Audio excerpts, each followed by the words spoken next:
Ladies and gentlemen, welcome. Unification Party headquarters. Here we have a co-host, Adrian Blizzard. What is going on tonight, my friend? Oh, it's all going on, Jay, as usual. You know, these busy Mondays, they're almost like 3 days because nothing happens on a weekend officially, Correct. as you're aware. Um,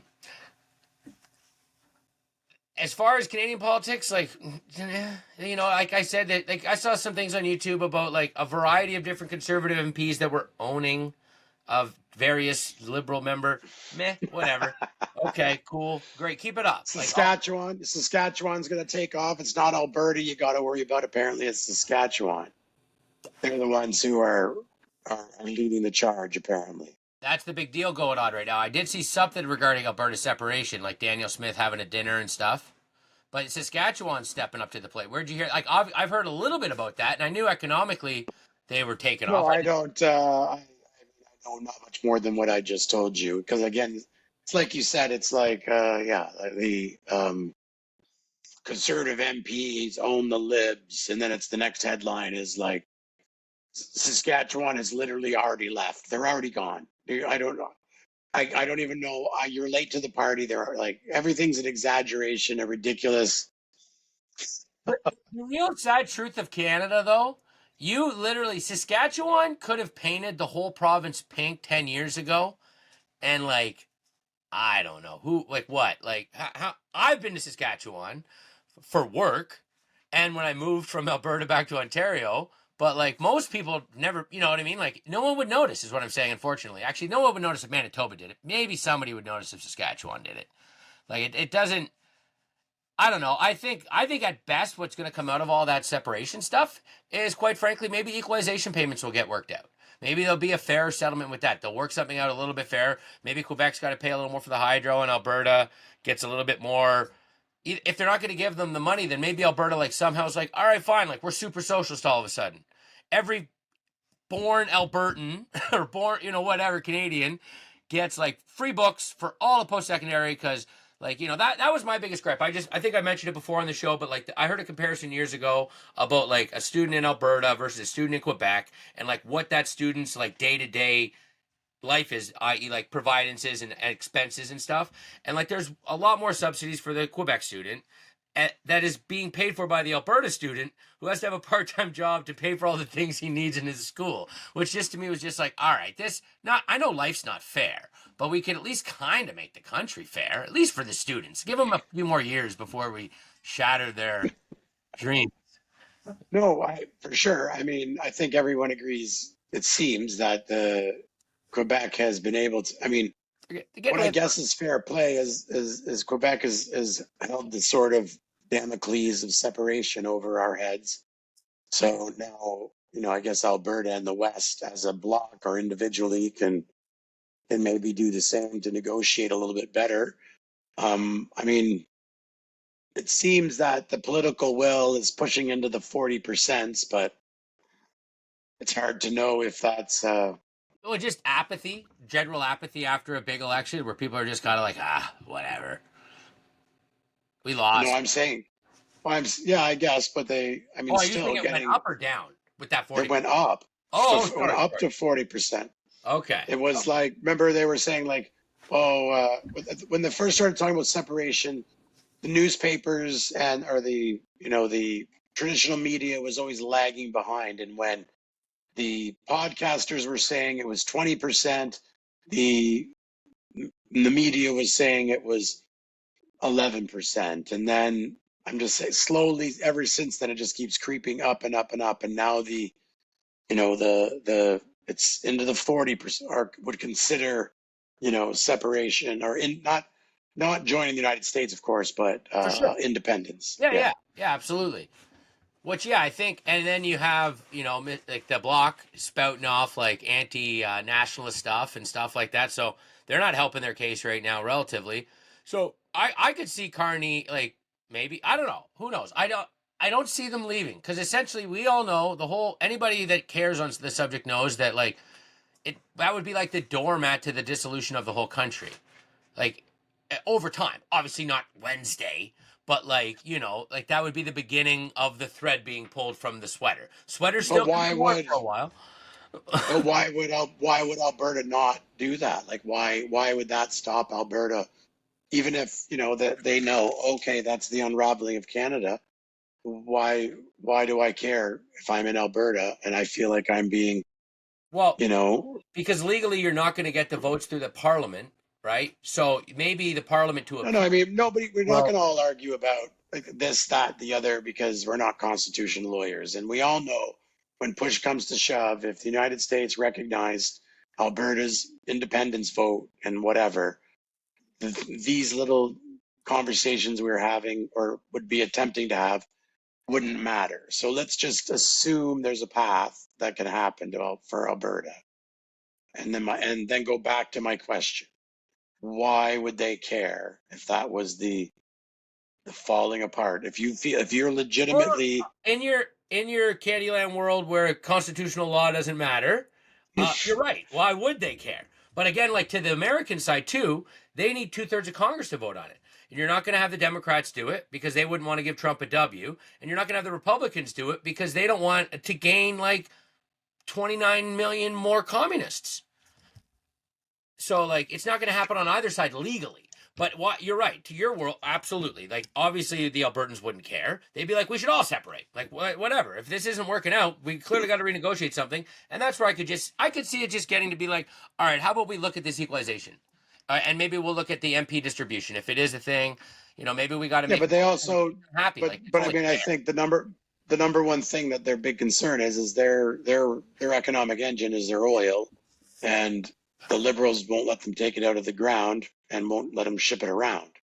So well, how do you square that circle? they So are. Carney has to turn his back on everything he's ever said and believed, Well, or no one knows where Carney stands on pipelines. He stands on both sides of that issue.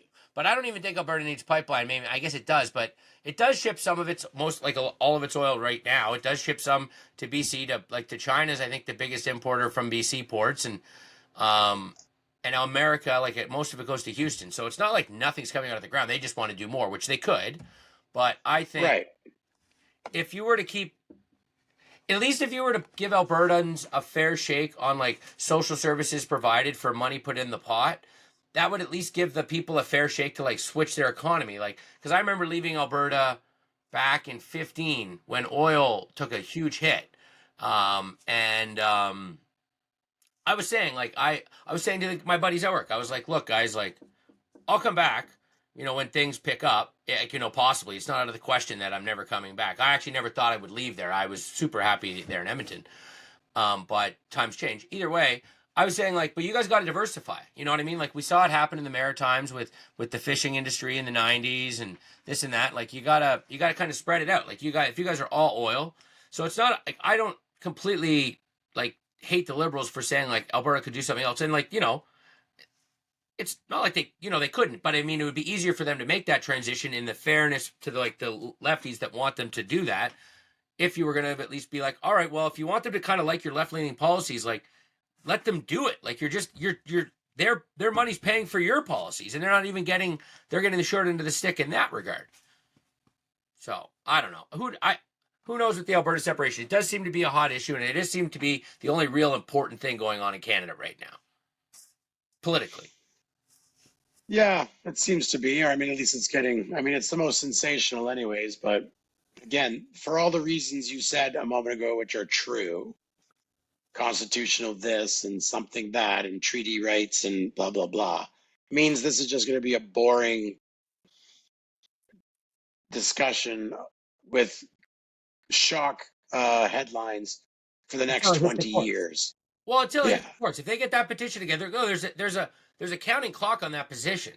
Like once you go to start it, I think at 90 days or 120 days, and then it's expired. So we're just. I understand that, but the political will, again, like you said before, is just the beginning, right? So it passes, and then so just like the separation of Quebec rears its ugly head every once in a while. I'm not anticipating the dissolution of Canada because Saskatchewan and Alberta and Manitoba leave February 15th, 2026 or something. That's not even on my radar of concern. Yeah, but you and I don't rely on the government for very much. Like the government does rely on those provinces for a lot of its federal base of. Well, I understand that, but it's not going to happen. Like it's not going to happen like next year. Like this is 20, 30 years. Yeah, so it'll be a long thing. I mean, I think we've seen in like the last 5 years that like sometimes a 1 week, a year's worth of stuff can happen, and sometimes 1 year, a week worth of stuff can happen, and anything's possible. But yeah, it seems to be like it's like any issue, like oh, Tom Brady's going to retire, or that's what they're saying. And it's like, well, until he's throws up the jersey, I don't want to hear anything about it. You know what I mean? Like so Yes. until this gets to the courts. And like it's like that's the next step. Like otherwise, it's just building up support. But I would say like there is a way for Carney in my mind to play it, where like maybe he could sweeten the pot for Alberta, remedy an issue that's hurt them for years, arguably in their eyes, and maybe it would like quell this fire. You'd lose that 10-15% of people that were like, well, that's not so bad. I'm just gonna stay home now. I didn't mean to sign that anymore. Yeah, yeah.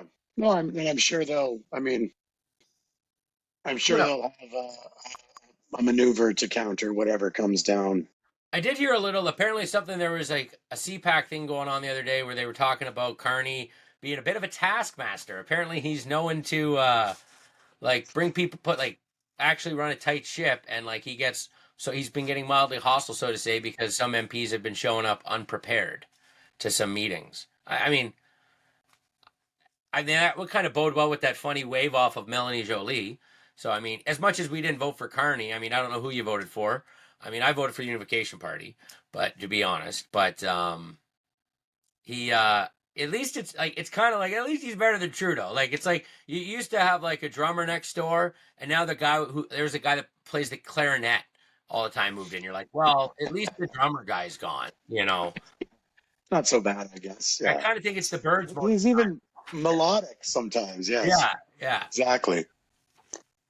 But on a Well, note of, I was just going to touch on our friends from the South. Mr. Trump, he got some legal stuff happen in the last 2 days that seemed to have real yeah, impact. yeah. Go ahead. Go ahead. So basically, there was a judge that ruled the other day that like all of Trump's tariffs in any way, shape, or form, every single one for whatever reason he ever did one, is completely illegal. And the markets were like, woo!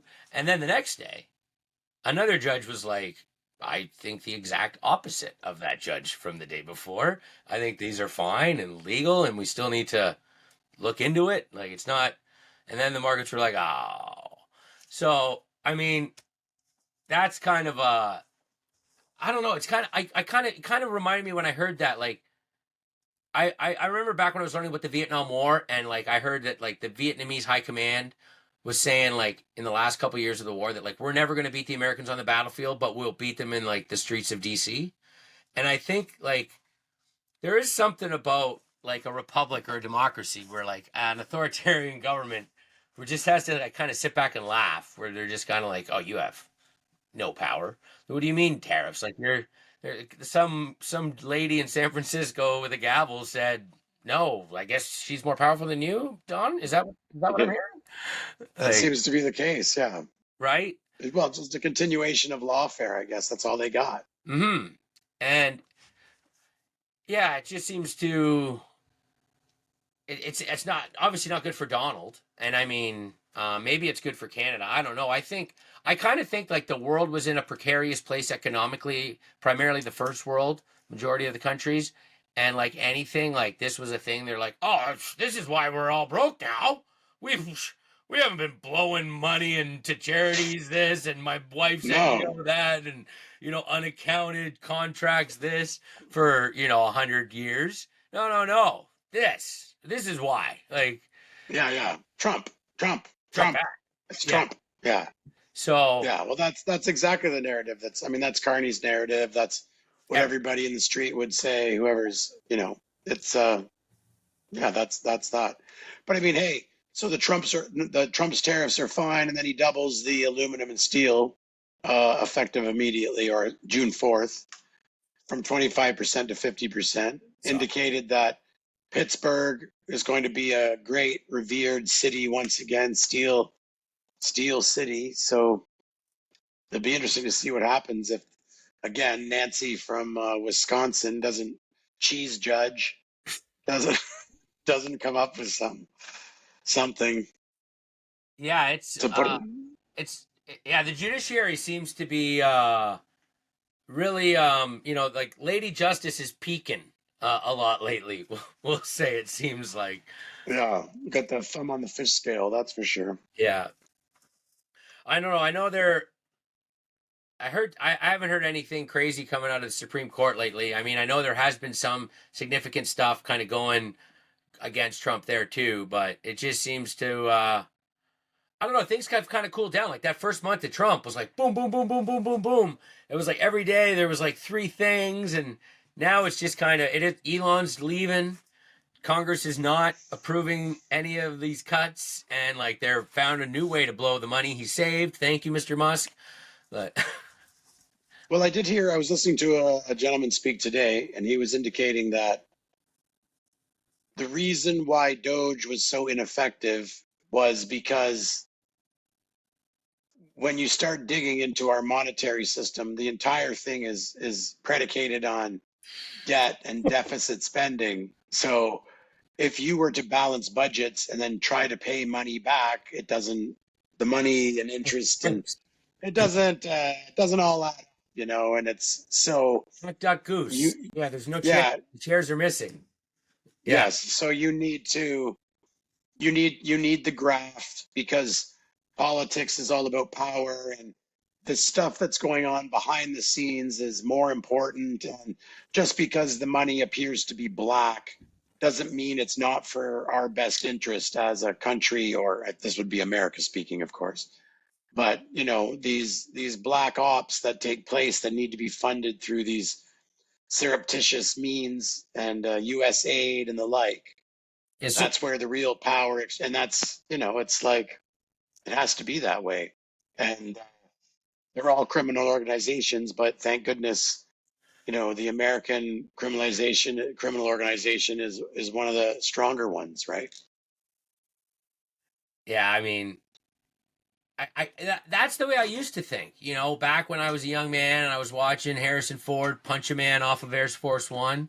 You know, but like Yeah. as I get older, I mean, I just like you hear about like the NGOs or USAID getting kicked out of Peru and Colombia, and like the cocaine trade immediately like slowing down, and like the law is actually working. But it's like no, but those NGOs were there to stop the cocaine trade. It was like yeah, exactly. Like so, you just like Right, but you need the cocaine money from thing. Peru to buy the assault drones that murder the Taliban something other in Oh, leave most. Afghanistan. Oh, yeah, exactly. Yeah, so I mean, we can't, The, just because we can't connect the dots doesn't mean it's. and that's the I'm not. part. I'm playing devil's advocate for fun because I Obviously, know it's ridiculous, of course, but no, I have no doubt of all those things. I remember sitting in a hot tub with a guy who was a Marine man from Nicaragua who said he was watching the guns and the drugs, and this was way before. Well, I guess not way before, but this was before this was people were sort of talking about that in a big way.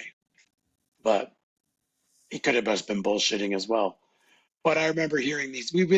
My point is, we've been hearing these stories forever. And then when you watch the glorious movies of, the World War II and World War One, and we always forget that it was like, lies and trickery and telling the public one thing but doing another thing. But we love the movie and we go like, oh, that was great that we did that because it saved us, he right? was so But heroic. Those guys, I really like those guys. I'm happy they got home to see their families. Those made up people I just saw on the screen. yeah, Yeah.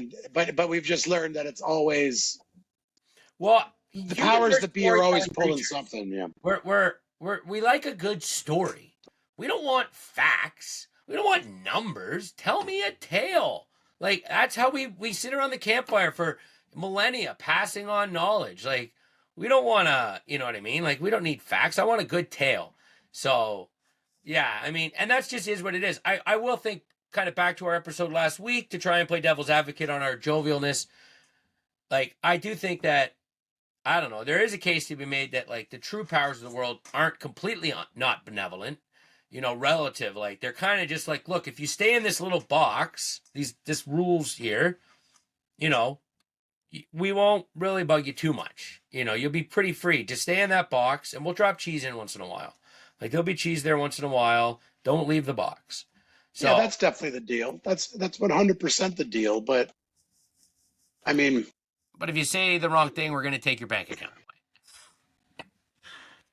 Have you seen the Kanye music? Yeah. Sorry, just on a round like left field note, like that's ridiculous. Like, what's going on there? I know nothing about Kanye. Kanye, tell me what I'm missing about Kanye. Okay, well, he's got a new song out called "It Rhymes with Smale Smittler," and it's just like that. Oh yeah, I heard about it, but this is old. Isn't this a few weeks old? Yeah, I think so. But even before that, like he's been wearing Klan hoods. He's got like swastika jewelry. Like, yeah, but I mean, he's Madonna. This is Madonna's tricks. She was, and Sinead O'Connor ripping up picture of the Pope. It's just, this is Marilyn Manson. Look, I'm a boy girl, and oh, the parents are scared. Ooh, Kanye's saying Nazi things. Who cares? I just think it's ridiculous. Like, it's ridiculous. Like, it's I don't know. It's utterly insane to me. I just think it's just wild. Like, I just don't know why. It's wild that it makes a fortune too. I'm not jealous in any. Well, that's just it. I mean, if we were a little more controversial, we probably have bigger view numbers. We'd have to say we need to start saying outrageous things, but I'm not interested in that game per se. No, I agree. I'd rather be authentic and just have a good conversation with my friend, and hopefully the viewers want to hear us discuss it more so than being like, ooh, like, did you see this new rock they just discovered in Connecticut that could prove the Bible wrong? Click here. Like, yeah, like the Bible, eh? Whoa. Could be wrong. Oh dear. No, it's I mean, there's no lack of monkey business at the upper levels. I mean, we could do 100,000 shows about 100,000 different circumstances where the powers that be. I guess, how do you live with that knowledge so you can have the idea that, okay, they're all evil and out to get me, but fortunately there's some good people too, and they're all fighting, and most of us just are blind zombies going about our business, and hopefully the good guys win. Or you could be like, yeah, there's like, which I think there's greed, there's this, there's that, and some are greedy and some are good, and some are trying to do the best. And even the greedy ones, if they can make a bunch of money, but also make things a little bit better, yeah, why not? Because, even the mob used to hand out turkeys in the neighborhood and do different things, these are based on, they were looking after their own as well. So, I mean, I'm not saying that's, absolves them. Like, the Hollywood notion of mob, I would rather have them than the government currently.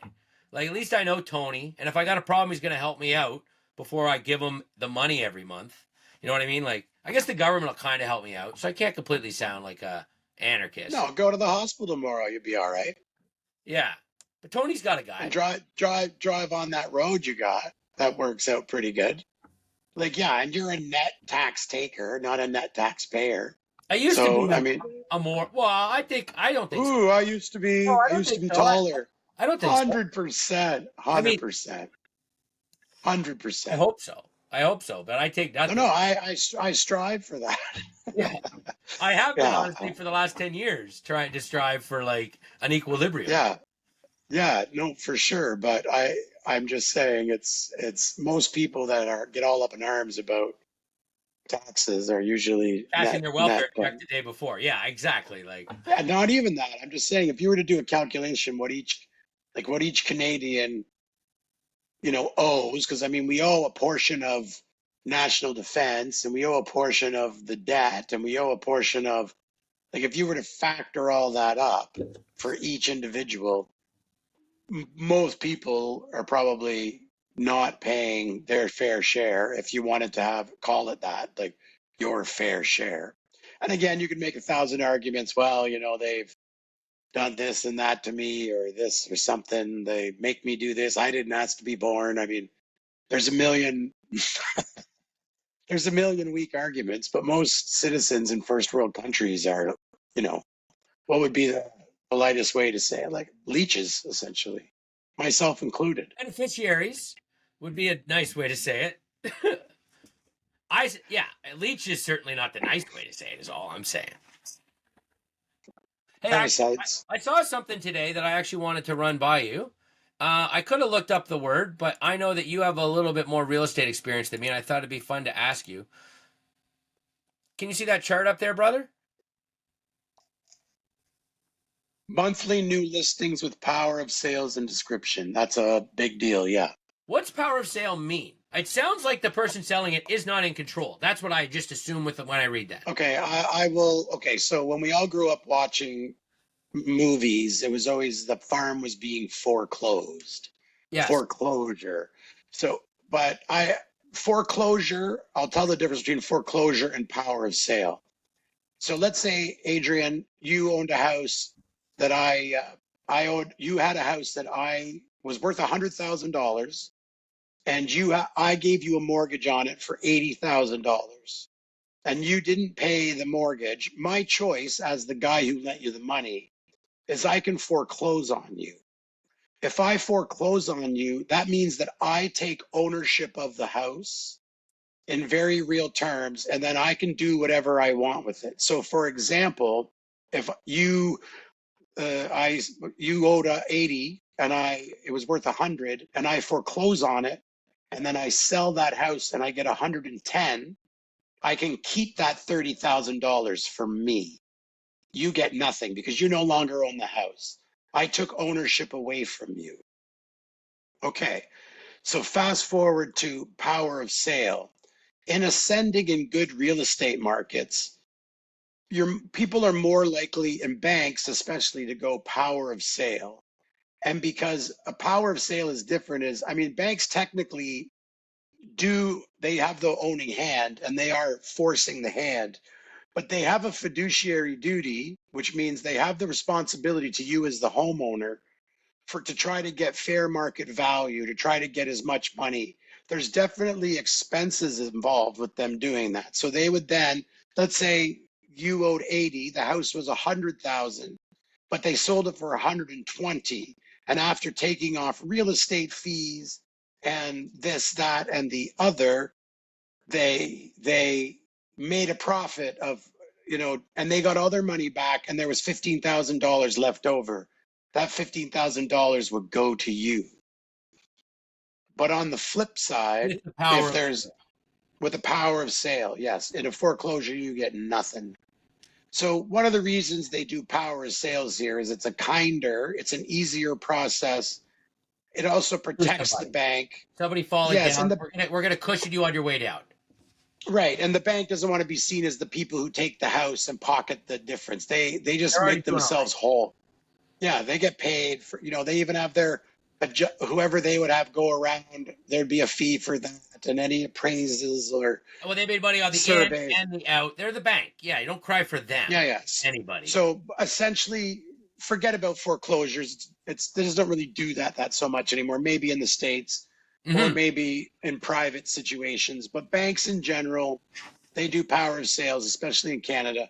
And what that means is that chart is saying the number of homes that are power of sale is going through the roof. The only reason a bank puts a house power of sale is because people are delinquent or in arrears, and usually in a significant way. So that means since it looks like, if you can see right January, Trump's election was like, maybe things are better. Carney's election, maybe things are better. And then both times, like, nope, we're still climbing here. Sorry, January. So that's a definitely bad sign. Yeah. Considering like the previous amount. Now, it's just something that caught my eye that I thought you would know a little bit about, that maybe people would also find interesting, because I know I would. Thank you for Well, yeah. So for sharing your insight. basic, no problem. Basically, that's a bad sign for, people are not paying their bills. I mean, there's a thousand of, I mean, every time I open the paper, like I open the paper, sorry. Every time I, scroll through this, that, or the other, checking on the news, there's just nonstop, constant indicators You, of, as a former real estate agent and broker, what does this chart mean to you? Like, obviously, we can all read. It means there's more active rental listings, a substantial amount more. They've been on the rise. What does that say to you as an agent, like about the market currently? Like, there's maybe not like. well, the easiest thing is that there's a bunch of rental listings on the market means, it could mean 20 different things. The rents are so expensive, people can't afford to rent the apartments. Perhaps they made a rule about Airbnbs or something. So All therefore the true. Airbnbs are short-term listings. You can't do that anymore. So that could cause a major spike in available listings. You could also see a bunch of these condo buildings, and I've heard that in the past there was a bunch of condos that they weren't being rented out, but maybe the cost to carry, so a lot of people are putting them on the market. The chart in and of itself, with more context, is it's hard to draw any like super conclusions, other than both of those things seem to indicate people can't afford to do things. Well, yeah, this one here kind of indicates that very clear. I got one more I want to share with you, and this is all from CMHC did a survey recently. I'm just gonna read it out. Financial situation: 55%. CMHC is the mortgage insurance company for those of us that aren't in Canada. Just so you know. So in Canada, when you have a mortgage, you have to have a CMHC insurance. Is that correct, Jay?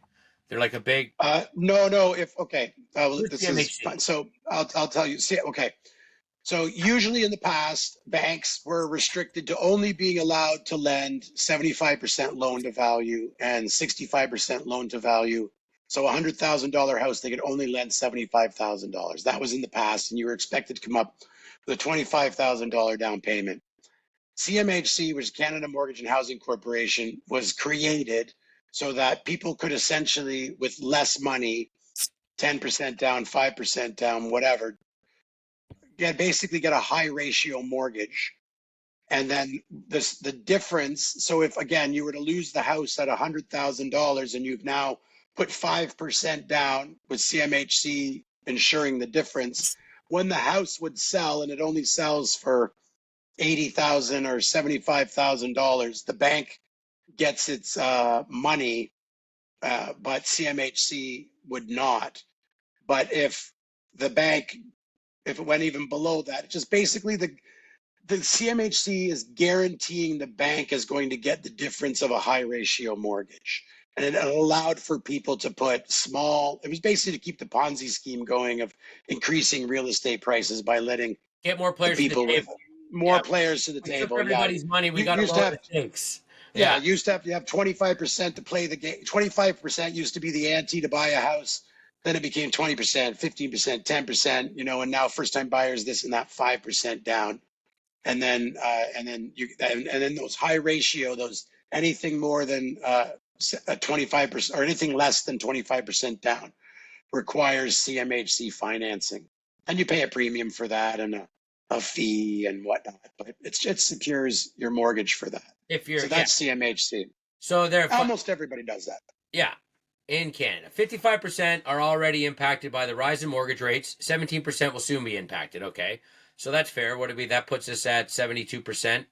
Like will be impacted by the raising mortgage rates. 63% are concerned about the possibility of defaulting on their mortgage payments in the future.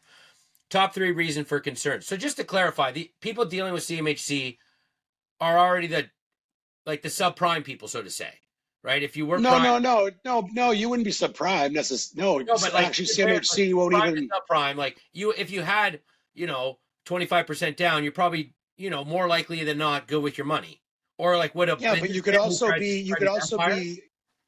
No, but think about it. You're a young guy. You go and you work, and you're with your young wife. You both have excellent jobs. No, You no, I'm pay not all saying your they have bad bills. All credit. your I'm not saying they have bad credit. I'm just saying would a businessman use CMHC to say start his real estate empire? No, because I mean you don't use CMHC. I mean you just buy a house. I mean it's an invisible component, right?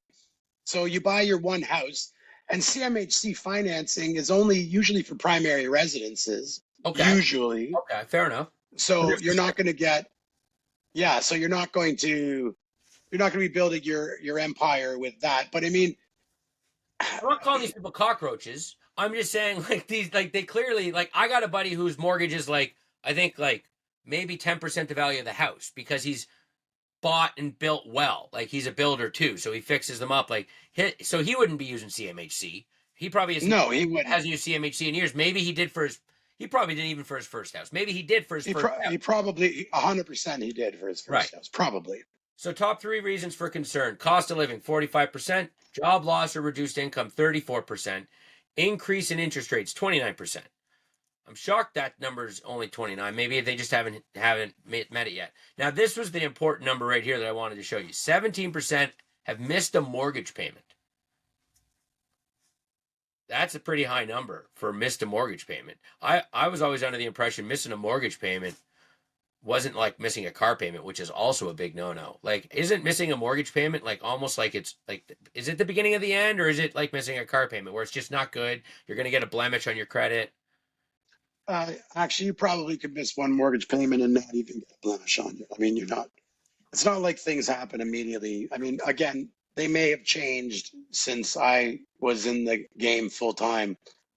But I mean, people miss their mortgage payments all the time. With 17%, I think seems to be high.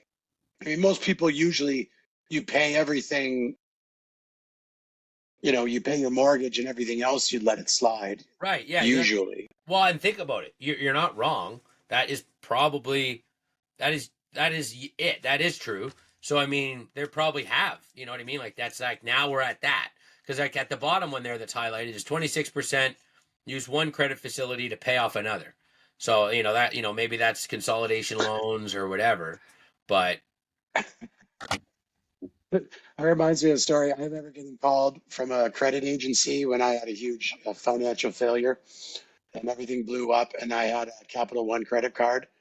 And then the lady called me on about this Capital One credit card.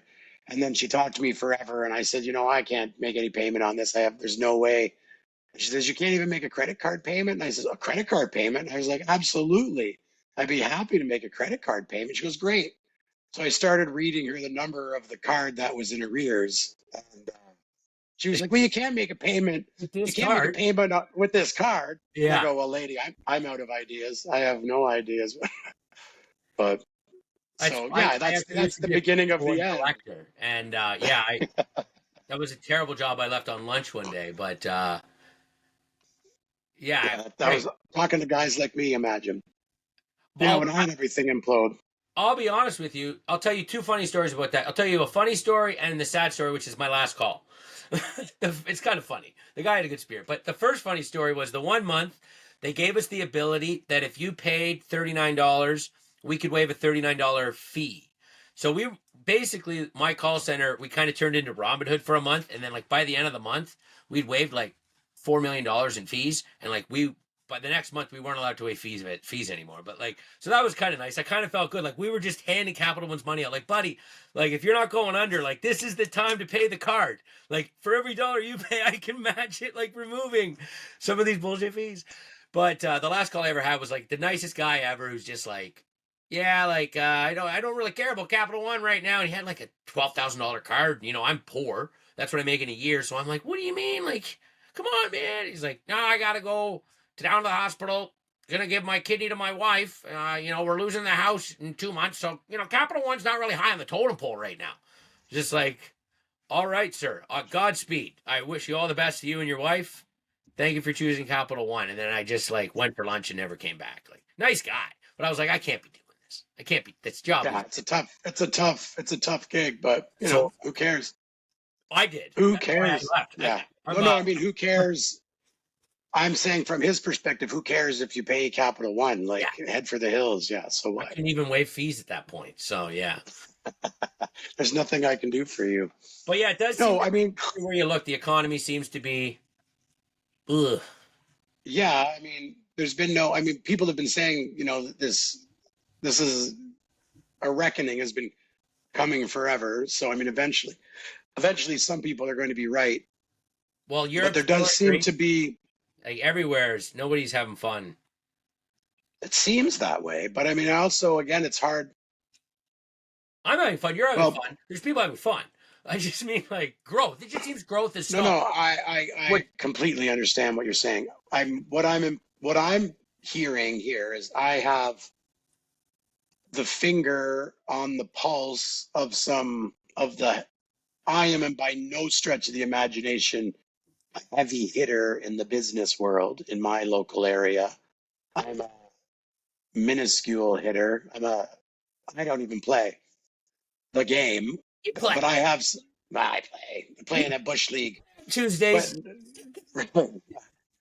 men's pickup business.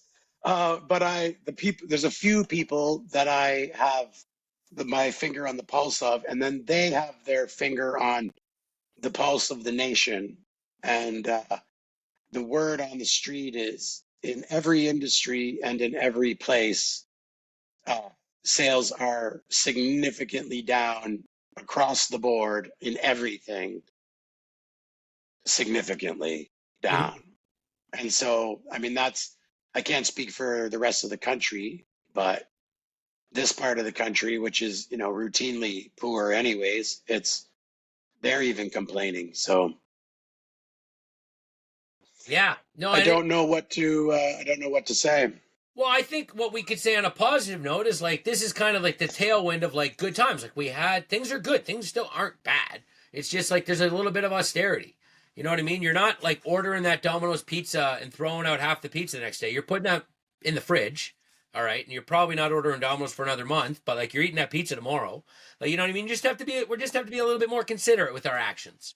Is the way I see that, how to like remedy that.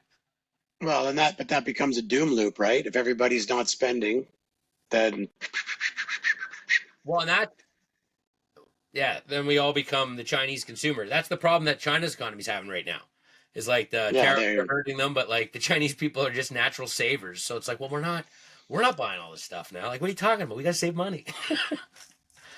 So well, I mean, yeah, it's compounding everywhere. And I mean, not so much. I'm sure the case can be made for Canada as well, but while the bigger news is, Trump's big beautiful bill and all that budget they're trying to jam through down there, and Doge couldn't save a penny, and whatever money they do save, they just spend it on new drones. So that, I mean, I don't know how even Canada with our trillion now, we've got to brought in another 900 million in the first 4 months of new immigrants, new people to Canada under different programs. It just seems to be there's no one's changing course. Like even with all the hope of Doge of like cutting spending, I mean, no real spending has been cut. No significant. They were supposed to find $1 trillion. They found, apparently a couple of not very well used email addresses and canceled a few, phones that it they worked. don't. Like the machine was like, thank you for the money. That simply like whatever positive they did was immediately gobbled up by the swamp. But I was even thinking today on a fun thought experiment note, like even if let's say, do you remember the impact you were in Ontario when RIM was around, the BlackBerry company? Yeah, research in motion. Yeah, of course. And you always hear a cool story in the newspaper about this guy thinking about buying an NHL team or doing some cool stuff or whatever. I was thinking today, like even if there was like a magical thing genie lamp I could touch, and tomorrow there was a RIM in every province that just like opened up, like the beginning of it. Like I don't even think that could save us because like I think we're so entrenched with bureaucracy that like 9 out of 12 of them wouldn't even get off the ground. Like they wouldn't be able to, stay in business for 5 years or be some, you know what I mean? Like, or there'd be some like corporate sabotage. I feel like that's how rotten the current state of the Canadian bureaucracy is in the business climate. Well, absolutely. And apparently, like even with these tariffs, they're saying, and even the logging industry, they were talking about any of these like what we would consider Canada's, core industries because of the uncertainty, and that everyone likes, the word they like to use. But essentially, you know, major capital is apparently fleeing to the United States. Even Playing for years. Like yeah, even yeah, but pension it's plans are exacerbated. investing into the United States at a high rate, like out of Canada, like our own pension plans. Yeah, so What is that it's telling? all leaving. Yeah, I don't know. I mean, I don't Yeah. know. No, I no, don't no. know It's what to just think. it was just a fun thought experiment I had because like on a kind of side note too, but similar vein, like there's a company out of British Columbia called Edison Trucks that like Right. make. Have you heard of this company, Jay? I think it's Edison Mm, Trucks. Yeah, Edison Motors. And I'll just share it. Like, but like this is like an electric truck company that like can't seem to get through like government hurdles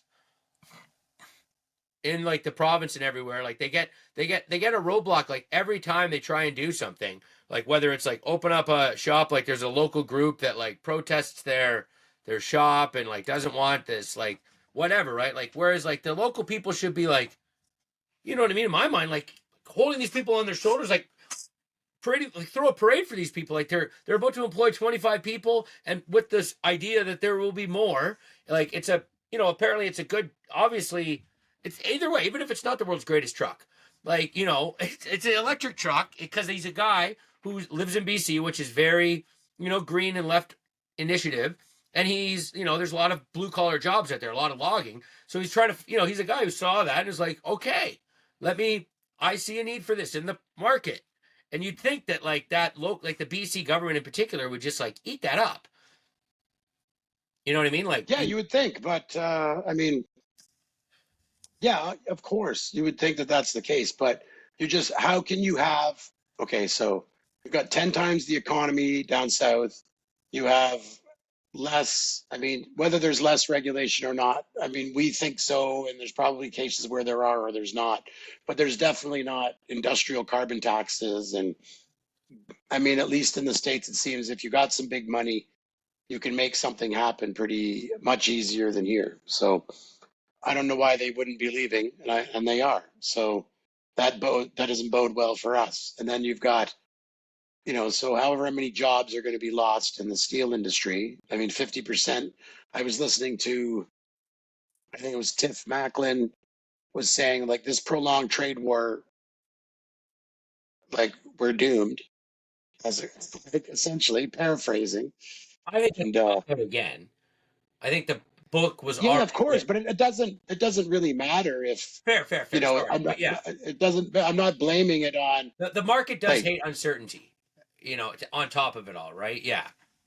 yeah, but I mean, you could argue the certainty is look what's good for America and assume that's going to be what the policy is. There's nothing uncertain about that. Well, that's you sounds like you're watching our second episode. Like I think we couldn't agree more. Like obviously, like that's what it is, and like I even like okay, yeah, no, 100%. But that's kind of been the case since since Normandy, even before, like since I think maybe since Dieppe, when the British were like throwing in the towel, like we need help, we're done, I we're no tried longer. to I tried to imagine, like I think to myself, like we have. I mean, like, how accurate my vision is could be wrong. So that's why I'll bring it up to you, and then you can critique it. But I've always thought like Europe kind of took a bit of a nosedive for a good chunk of Europe, and like Spain and Portugal and a lot of these places, the countryside was emptying, and but real estate was cheap and there wasn't a lot of jobs. So, but people could still kind of, like they'd live in a shitty apartment, but drive, wear nice clothes. Maybe they don't drive a car, but they'd all have their coffee on the terrace. They weren't And shamed for with, riding their bike into town. That was fine. yeah, yeah, Oh, you you just were an have a accountant, simple, you yeah, know. yeah, you could have a simple life and you could live in a village and maybe you work part time and there's generational housing because people, maybe they're not great, but they've owned them for generations, they're paid for. And then you think if Canada were to slow down to like that pace, and we don't have these like generational housing, and we don't have these, walkable city centers, and we don't have like, what I guess I'm saying is we don't really have a lifestyle that would be even remotely okay for the poverty stricken. Whereas I can, again, it could be a fantasy, but I can envision a European Poverty's better scenario at the that's, beach. yeah, or even forget the beach, just like in No, a but I mean, walkable like, downtown. you're right. The Germans, whatever, they got snow. But I just mean, like, it's super. Yeah, Canada's definitely not structured for that. We're a commuter society, which is, I guess, it is what it is. I mean, but that's where I think you kind of need, if we're like of our mindset, where we need to take like our kind of approach, which is like to try and get that little slice of wilderness that you can call your own and kind of make that forever family See, home. and I don't disagree with that. I mean, obviously, I don't disagree with that. That's what I'm doing. But then you become vehicle dependent. Like that's a whole other, expense that's just going through the roof, right?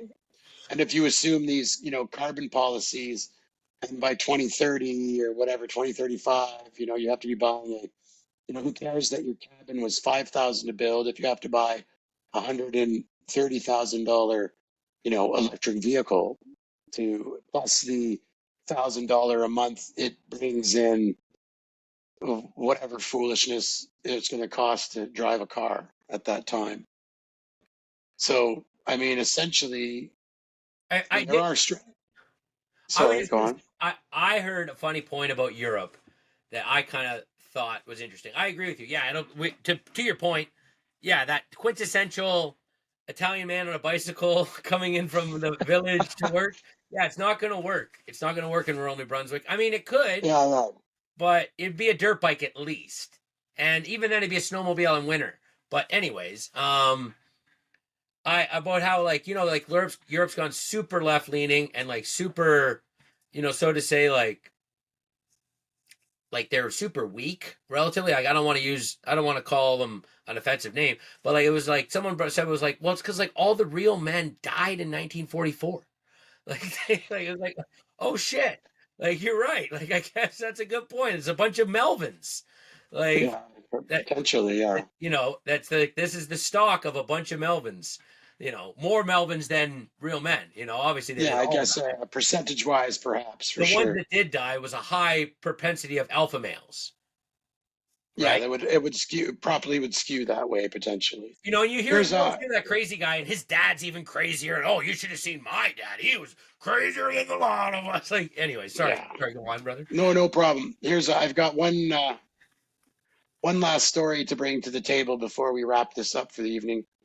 I did you see there was this monkeys were given, this monkey troop was given, I don't know, it doesn't matter, some colored marker, like gems, or they created a currency for these monkeys and quickly taught them that the currency could be traded for treats and food and this and that.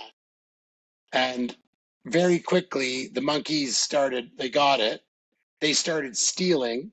They started hiding Gems, these gems. But the saving. most That's saving. astonishing, That's saving. That's not hiding. right, Continue. yeah, well, whatever.